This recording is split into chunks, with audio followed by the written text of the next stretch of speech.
Am I the asshole for ruining my sister's wedding with a mic drop confession? If you want to understand my sister Claire, imagine the human embodiment of a Pinterest board come to life. Not one of those chaotic boards with 12 ideas for leftover lasagna, but a board that looks like Martha Stewart and Beyoncé had a baby. Claire has always been the golden child, effortlessly adored, universally praised, and practically followed by an invisible choir of angels singing, "Isn't she lovely?" Growing up, it wasn't unusual to hear things like, "Claire got straight A's again," or "Claire baked cookies for the entire neighborhood." Meanwhile, Emma, once got detention for accidentally hitting the principal with a rogue dodgeball. Long story. I maintain that he walked into it. But Claire? She could spill hot coffee on a stranger and somehow walk away with their heartfelt apology. I swear, she could run over someone's foot with her car, and they'd send her flowers for the inconvenience. That's just who she is, untouchable, unblemished, and, let's be real, a little infuriating. So, when Claire announced her engagement, it was treated as though a minor royal had declared her intention to marry. My mom cried actual tears of joy, and she's not a crier. My dad bought champagne that cost more than my monthly rent. And Claire? Well, Claire launched into wedding planning like she was producing the next royal wedding. I'd like to say the planning process was fun, but that would be a bald-faced lie. It wasn't let's try on cute dresses fun. No, this was a 2-year marathon of color swatches, font debates, does this menu scream elegant yet approachable, Emma, and emotional hostage negotiations over floral arrangements. By the time Claire asked me to be her maid of honor, I thought I'd hit the jackpot. I mean, maid of honor sounds glamorous, right? Like I'd get to wear a stunning dress, maybe give a heartfelt speech, and bask in some champagne-induced glory. Wrong. So wrong. In our family, maid of honor is basically code for free wedding intern. I wasn't just expected to help. I was expected to live, breathe, and possibly die for this wedding. Claire managed me the way CEOs manage billion-dollar companies, with precision, no mercy, and the occasional passive-aggressive smile. Emma, the napkins are ivory, not cream. Do you even see the difference? Emma, I timed your walking speed during rehearsal, and it's too slow. 2 seconds between steps, not 3. I counted, Emma. I counted. I'm not joking. She counted my steps. I half expected her to issue me a Fitbit just to track my pace down the aisle. By the time the wedding week rolled around, I was running on fumes and sarcasm. Claire's to-do list had taken over my life. There was a spreadsheet, for my responsibilities alone. You think I'm exaggerating? Let me give you a sample of what my week looked like. Monday, pick up groomsmen suits. Check for loose threads. Apparently, my role now included tailoring quality control. Tuesday, drive 40 minutes to pick up Claire's emergency lip gloss, which, according to her, was the exact shade of a sunset on the Amalfi Coast. Whatever that means. Wednesday, host bridal brunch, even though I can't poach an egg to save my life. Thursday, rehearsal dinner, during which Claire criticized my toast for not being cinematic enough. Friday, deliver welcome bags to guests. Do you know how many bags I delivered? 48 bags of artisanal snacks and monogrammed water bottles. I'm basically a wedding Amazon Prime driver at this point. By Saturday morning, I was mentally done. Like, done. I was running purely on caffeine and petty resentment. I told myself, hey, just one more day of fake smiles, overpriced chicken parmesan, and obligatory small talk with distant relatives who don't remember my name, and I'll be free. Oh, how naive I was. The day of the wedding was like entering a parallel universe where every second mattered. Claire woke me up at 6 a.m. to 6 a.m., with the kind of enthusiasm usually reserved for lottery. I thought things couldn't get worse. Then Claire had her first moment. You know the kind, that infamous pre-wedding meltdown brides are known for. It started with the flowers. These aren't the right shade of blush, she hissed, pointing at the bouquets. They look Like flowers, I offered, which, apparently, was the wrong thing to say because her eyes widened like I'd just suggested wearing Crocs to the altar. Then came the veil.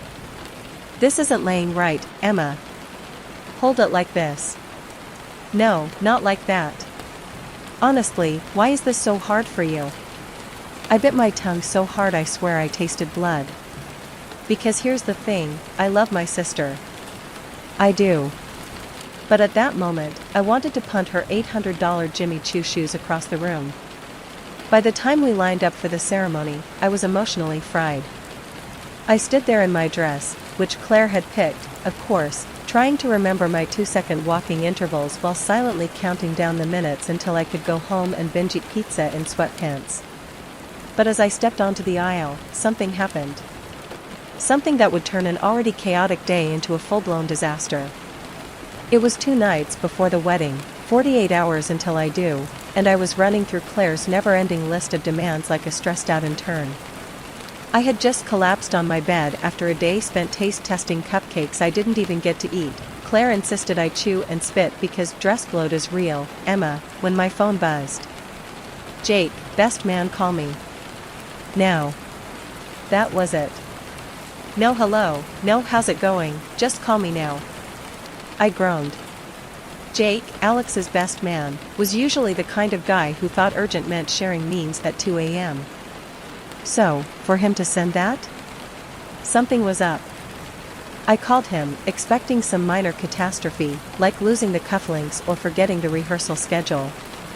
Instead, Jake's voice came through the phone, slurred, panicked, and absolutely not ready for the news he was about to drop. Emma. Emma. Oh, thank God, you picked up. Listen, you can't, I can't, look, something happened. Something bad. Jake, are you drunk? I asked, because the background noise sounded like a frat party in full swing. Maybe, he admitted. But listen. This is life or death stuff, Emma. Well, not life or death, but like, wedding or disaster. Get to the point before I hang up, I said, sitting up in bed. There was a long pause, and then he blurted it out. Alex kissed one of the bridesmaids during the bachelor party. I froze. You're joking, I said flatly. I'm not joking. I wish I was. Oh my God, Emma, I wish I was. Jake groaned, the sound of guilt and tequila mixing into one ugly cocktail. He said it was just, a stupid moment. Pre-wedding nerves or something. Pre-wedding nerves? I repeated, my voice rising. Since when do nerves translate to ton Olympics with your fiancé's friend? Jake winced audibly. I told him it was messed up. But he swore it didn't mean anything. He's not in love with her, Emma, it was just a drunken mistake? I snapped. Jake, that's not a mistake. Accidentally liking an ex's Instagram post from 2015 is a mistake. This is cheating. Jake groaned again. You can't tell Claire, okay? You can't. It would ruin everything. She'd kill him, and then me, and then probably you just for being involved. The call ended, but my brain did not. I lay there staring at the ceiling, Jake's words swirling like a toxic storm cloud. Tell Claire? Don't tell Claire? Either way, I was walking into a fire. If I told her, I'd be the villain who blew up her perfect wedding. I'd be the maid of honor turned messenger of doom, the sister who dropped a nuclear bomb 2 days before she walked down the aisle. I could already hear my mom, Emma, why can't you just let your sister be? But my chest felt like it was caving in. I couldn't keep this secret. I looked at my sister, my beautiful, bossy, slightly terrifying sister, and for a moment, I saw past the bridezilla exterior. She was genuinely happy. Radiant. And I was about to crush that. Claire, I said, my voice shaking. She opened one eye, cucumber slice falling to the floor. What? Why do you sound like you just ran over a puppy? I have to tell you something, I said. There is no gentle way to tell your sister that her fiancé is a dirtbag. I tried. I really did. I started with, "I love you, and I want you to be happy," which immediately made her suspicious. Then I said, "Something happened at the bachelor party," which made her sit up. And finally, I just blurted it out.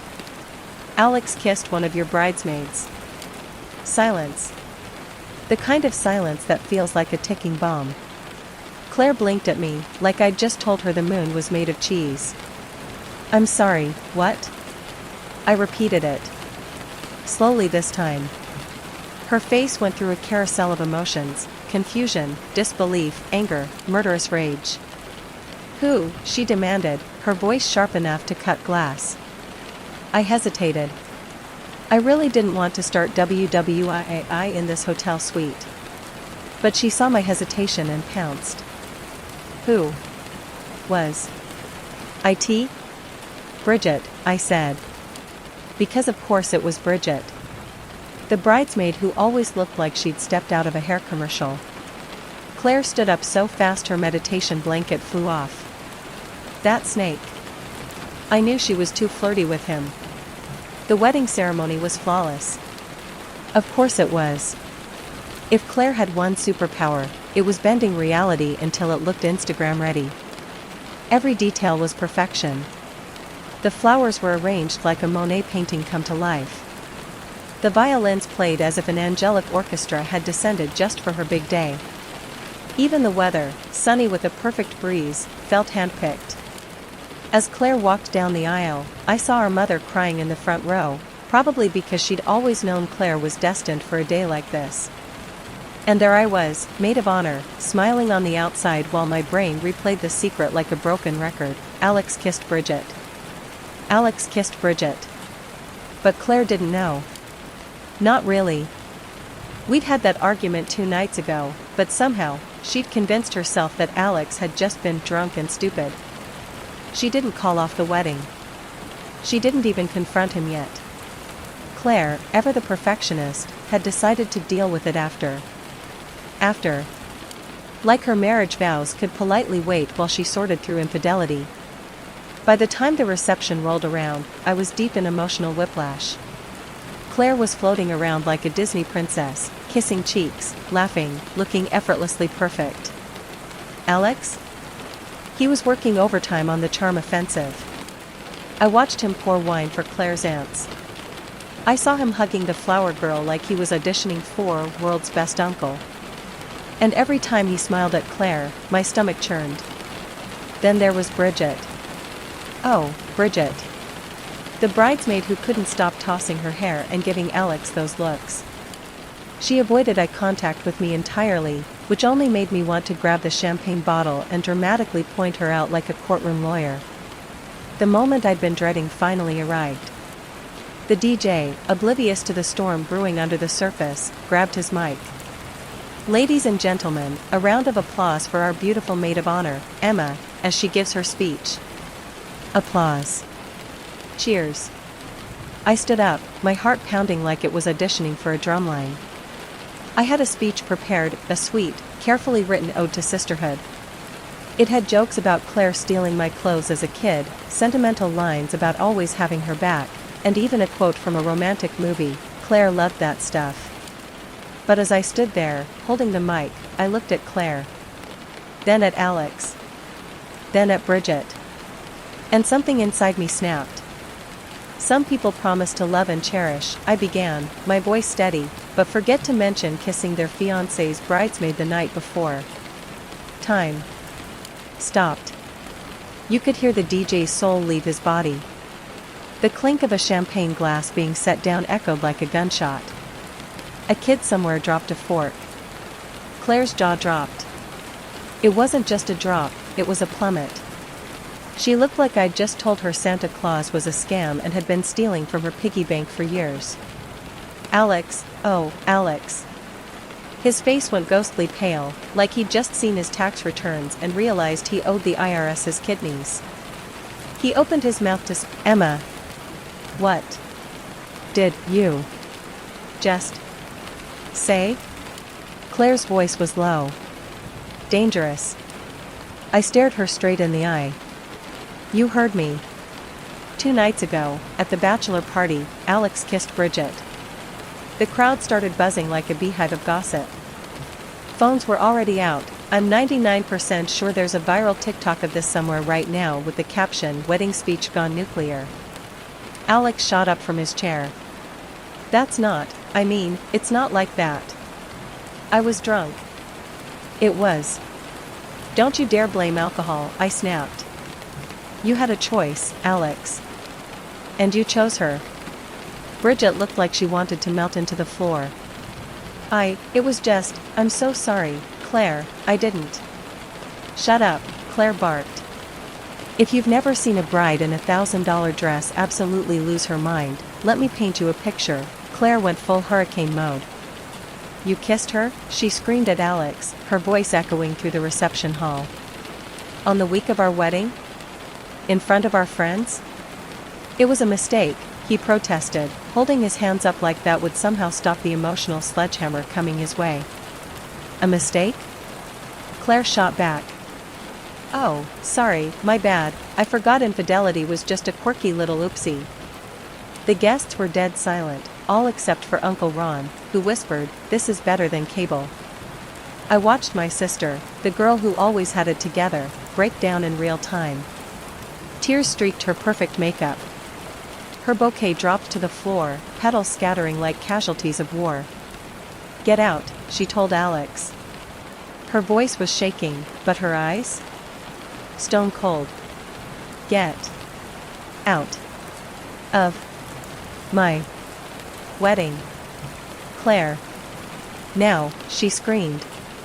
And just like that, Alex, the man who had promised her forever, slinked out of the reception hall while 200 guests stared in stunned silence. What followed after my speech wasn't just chaos. It was the kind of chaos that reality TV producers dream about. If there had been a camera crew in that ballroom, we would have been trending on every social platform within the hour. Claire stood there for a second, stunned, gripping her champagne flute like she might hurl it. Then, like a switch flipped, she reached for the nearest weapon in sight, a pristine, 3-tier slice of wedding cake, and launched it at Alex. It wasn't even a dainty toss. No, she went full pitching machine mode. The cake splattered against Alex's tux with the force of a vengeful pastry goddess. Vanilla frosting dripped down his lapel like war paint. The room collectively gasped. Someone's grandma clutched her pearls. "Claire!" Alex shouted, looking down at himself like he'd just been attacked by a frosted sniper. "What the hell? You cheated on me!" Claire screamed. "You're lucky that's just cake and not a brick." The guests murmured like we were all stuck in a courtroom drama. Somewhere in the back, Uncle Ron whispered to Aunt Pam, "I told you this wedding was gonna be a disaster." Didn't I say that? I said that. Alex, like every clueless man who thinks he can talk his way out of betrayal, made the fatal mistake of opening his mouth. "It was just one kiss," he said, hands raised as if that would protect him from Claire's wrath. The room went silent again. You could feel the collective mental reaction of every woman present. Did this man really just say that? "One kiss?" Claire repeated, her voice dripping with venom. "Oh, so as long as it's just one, it doesn't count? Should I kiss the bartender right now, Alex? Is that fine?" Alex's face went red, like he knew he'd just buried himself 6 feet deeper. "That's not what I meant." "Oh, I know exactly what you meant," Claire snapped, cutting him off like a pro. Meanwhile, Bridget, our guilty bridesmaid, decided she wanted absolutely no part in this showdown. She bolted from the room so fast I swear she set a new track record. 1 second she was there, the next, she was just a cloud of hairspray and guilt sprinting toward the exit. "She's running like she just robbed a bank," muttered one of the groomsmen. And then my mom, bless her terrible timing, decided this was the perfect moment to direct all her fury at me. "Emma," she shrieked, standing up like she was about to give a TED Talk titled "Why My Daughter is a Problem." "Could you not wait one day to ruin your sister's happiness? Just one day?" I blinked at her, stunned. "Mom, he cheated on her." "Who cares?" she wailed. "The ceremony was beautiful, the pictures will last forever, and you just had to open your mouth. I stared at her like she had grown a second head. Are you suggesting Claire stay married to a guy who made out with her friend? She could have dealt with it after the honeymoon, my mom shot back. About half of them, mostly my mom's friends, made dramatic exits, whispering things like, I can't watch this train wreck.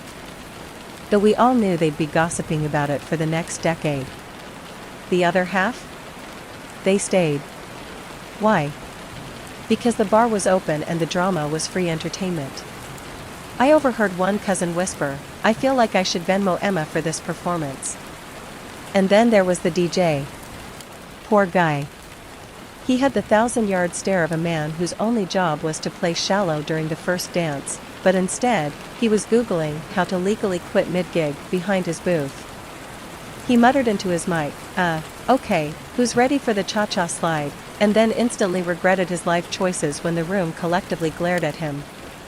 As the dust settled, Claire sat down, still in her wedding gown, frosting on her hand like war paint, and burst into tears.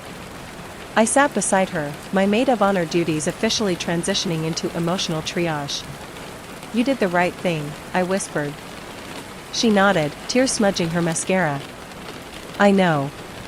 But I swear to God, Emma, I'm never trusting a man with a bachelor party again. If the explosion at the reception was the dramatic climax, everything after it has been the quiet, echoing collapse. You think once the cake is weaponized and the groom is exiled, the universe grants you emotional credits to cash in for peace. False. The credits bounced. Declined. Insufficient balance. Claire will not speak to me. Not she's distant, not she's chilly. I mean full, strategic silence. The kind of silence that shows up in documentaries with ominous strings underlining it, and from that day on, the sisters did not exchange a single natural, unforced word. Her chosen method of contact now is legalistic text messages that read like they were drafted by an attorney specializing in petty grievances. The latest one, timestamp, 7:14 a.m., because apparently Spite wakes early. Claire, please send a payment schedule for reimbursement.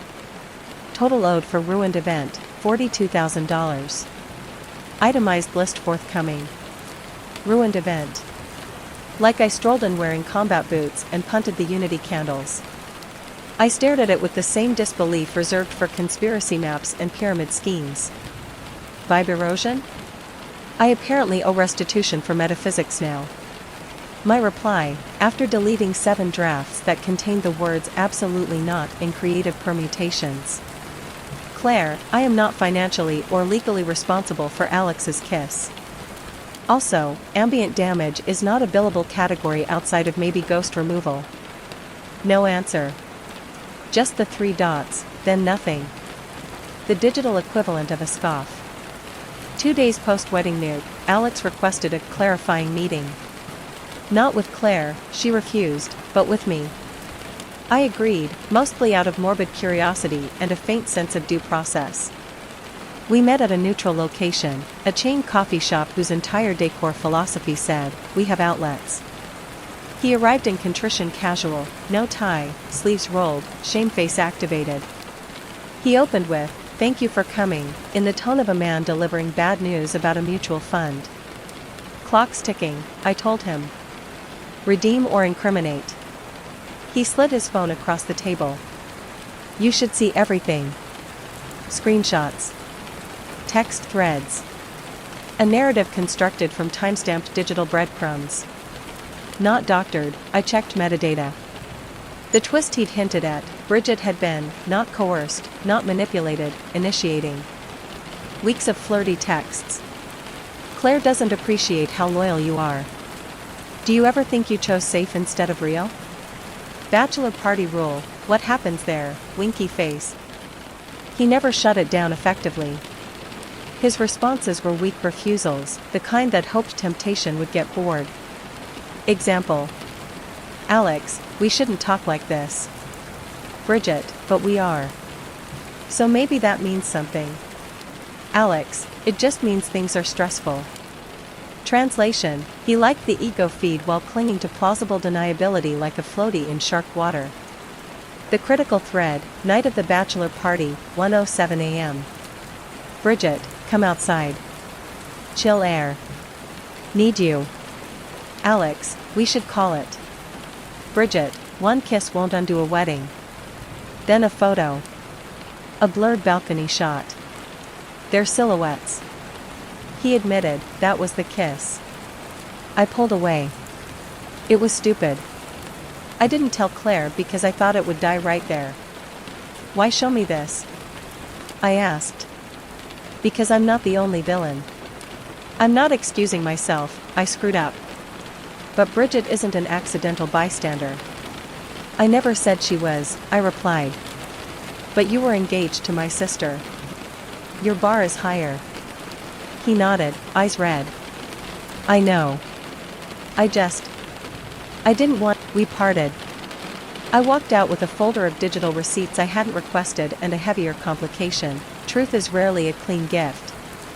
Sometimes it just multiplies the emotional paperwork. Bridget resurfaced 72 hours later via a carefully curated accountability post on social media, white background, lowercase vulnerability voice. I made a boundary mistake with a friend's partner. I was in a bad emotional place. I own my part. Please respect privacy as healing begins. No names, of course, but she'd tagged a mental health awareness charity, a prophylactic shield against criticism. Comments were disabled. Strategic silence is the new damage control. Claire saw it, people forwarded it within seconds. Her reply to me. You see what you did? Now everyone knows. I wrote back. Everyone knows because the behavior existed, not because I named it. This time she did respond, a single, elegant K. If punctuation could slam a door, that was a wrought iron gate. The wedding guests formed unofficial factions. Team Ceremony Sanctity, you should have told Claire privately after the reception. The public reveal humiliated her. Team Radical Transparency, a vow is meaningless if corrupted at the altar. You saved her from a symbolic fraud. Team Popcorn, no strong moral stance, just fascinated. Extended relatives split down predictable generational lines. Older ones emphasized preserving events, younger ones emphasized destroying illusions early. One cousin DM'd me. Sometimes timing is the difference between rescue and arson. Still deciding which yours was. Fair. Online? Oh, online was ruthless, omniscient, misinformed, performative, standard. An anonymous guest posted a blurred video of the speech moment. Caption, Maid of Honor drops nuclear truth. Comments ranged. Legend. That's trauma for life. Scripted? Feels scripted. We need the cake angle. People argued moral frameworks using my family as a case study while simultaneously asking for dress details. Detached empathy is a modern hobby. A friend recommended I speak to an actual attorney about the $42,000 invoice. I laughed, then realized Claire might escalate. So I scheduled a consult. The lawyer listened, took notes, resisted smirking at ambient vibe damages. His conclusion, no contract. No reliance damages causally tied to your breach. She'd need to prove you had a legal duty and your act, not Alex's, caused quantifiable loss. Emotional disappointment isn't compensable here. So, vibe erosion won't hold? I asked. Not unless she sues in the court of aesthetics, he replied. Professional reassurance. Still, the existence of the bill sits in my inbox like Claire issued her own discreet message to select guests. Emma acted impulsively. The situation was being addressed privately. Public exposure was unnecessary and compounded the hurt. I request no further discussion. Was being addressed privately is revisionist fiction. There was no confrontation with Alex before vows. But once a narrative sets, facts become stubborn background noise. She also Venmo requested me $2,500 labeled initial installment. I declined with a polite note, not accepting liability. Hope you find healing pathways that don't monetize me. Venmo does not have a field for moral arguments. Pity. Bridget finally sent a text, long, elliptical, self-aware adjacent. I owe you acknowledgement. I crossed boundaries. I was in a validation spiral. This doesn't define me. I hope in time we all reclaim gentleness. Notably absent, I'm sorry to Claire. Interestingly present, this doesn't define me. People are faster at absolving themselves than attending to the person they injured. I didn't respond. Silence, in this case, is not passive aggression, it's boundary economy. Not every act merits my editorial reply. Alex moved out of their shared upscale condo, lease in Claire's name. He sent me a brief update. He'd enrolled in some relationship integrity workshop, 5-week digital course with reflective worksheets, modern penance. I wished him accountability without offering redemption language he hadn't earned. He asked if, hypothetically, Claire ever wanted the full context packet, could I relay that it exists? I agreed on condition he never frames Bridget's pursuit as exculpatory for his consent. He said, understood. Small progress, at least we're aligning lexical boundaries. I started reading about moral injury versus social betrayal, because apparently I cope by academically categorizing pain. Moral injury arises when a trusted framework collapses. Claire's was the sanctity of her curated moment. I inflicted a controlled demolition. The question, was the structure already condemned? Philosophers, and comment sections masquerading as them, debate epistemic justice, the right to timely truth. Delay can be a form of theft, stealing informed consent. Entering a marriage while ignorant of relevant infidelity data? That's compromised consent. My action returned data to its rightful owner before contract formation. That's my defense brief, anyway. Counterpoint. Public revelation transformed a private moral crisis into social humiliation, adding unnecessary collateral damage. Punishment layered onto prevention. Did the method overshoot the mission? The paradox, impact versus intent. My intent, protect. Impact, protect and scar. Yesterday, Claire unexpectedly appeared at my apartment. No text. Just a knock. She looked composed, hair in a severe bun, wearing neutral tones like armor. I'm not staying, she said, stepping inside anyway. I came to say 3 things. I gestured to the sofa. She remained standing. 1. I am still furious. 2. I acknowledge Alex did, in fact, betray trust first. 3. You removed my agency over when and how to act. That feels like a second betrayal. I listened. Do you believe you would have acted? I asked. I don't know. Maybe not immediately. Maybe I wanted one untainted day. Her voice cracked, infinitesimal fracture. You took the option of delusion from me. I'm grieving that too. I can accept that, I said. I won't apologize for ensuring you didn't unknowingly vow. But I am sorry for the experience, the delivery vehicle.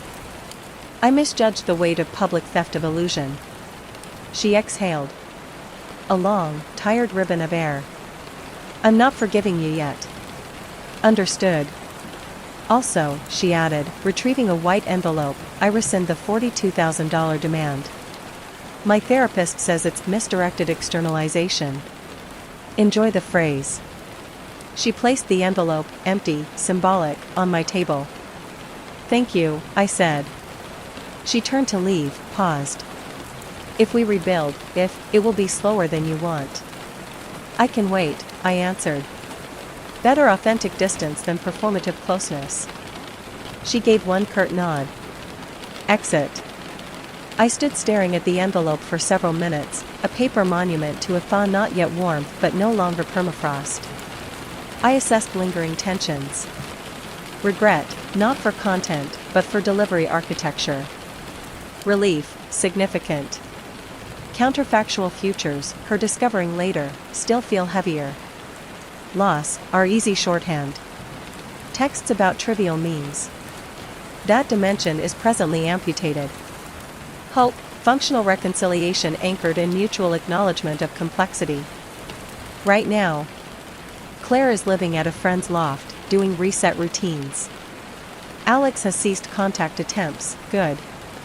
Bridget transferred out of mutual social spheres, digital block cascade. The viral clip's novelty decayed, algorithm moved on to a groom falling into a koi pond somewhere. I'm reorganizing my closet at 2 a.m. because apparently control over hangers is the proxy arena for emotional untidiness.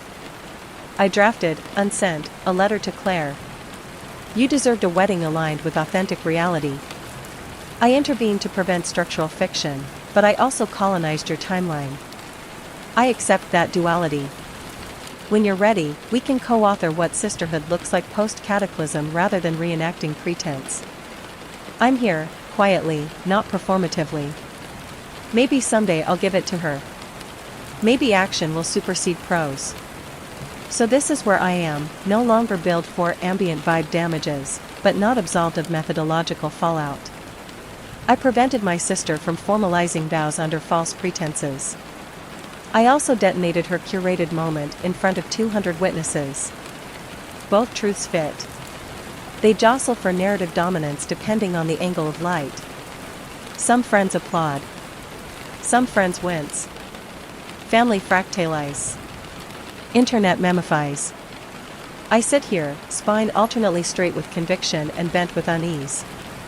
Was I the antagonist who hijacked a ceremony for moral theater? Or the reluctant instrument that refused to let a walking red flag in a tuxedo convert deception into legally binding sentiment? That's the unresolved ledger. The verdict, apparently, crowdsources itself. So, AITA? Or was the cost of one imploded wedding still cheaper than years of counterfeit fidelity? Render judgment below.